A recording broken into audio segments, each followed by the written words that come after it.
Un défilé en l'honneur de l'ancien et futur Premier ministre indien. À New Delhi, les partisans de Narendra Modi célèbrent sa victoire à grand renfort de festivités.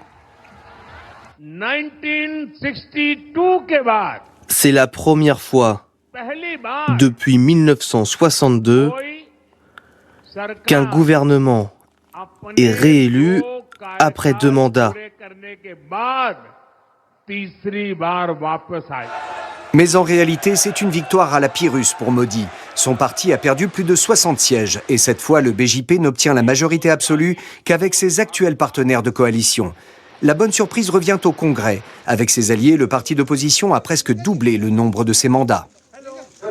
Le pays a dit clairement et d'une seule voix, nous ne voulons pas que Narendra Modi et le ministre de l'Intérieur Amit Shah continuent à participer au gouvernement.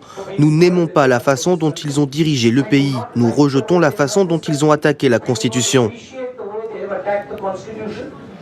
La Constitution, principal point de discorde pendant la campagne électorale. Car si Narendra Modi ambitionnait d'obtenir une majorité des 2 tiers, c'était pour pouvoir modifier la Constitution et transformer l'Inde laïque en un État hindou.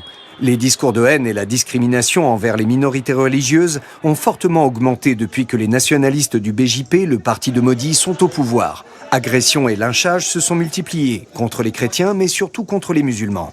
Le Premier ministre lui-même a utilisé une rhétorique virulente lors de ses meetings, n'hésitant pas à qualifier les musulmans d'infiltrés.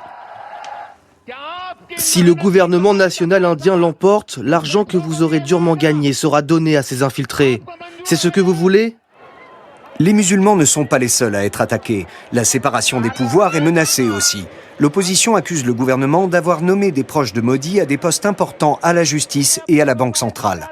Selon les défenseurs des droits de l'homme, la dérive autoritaire du Premier ministre va s'amplifier.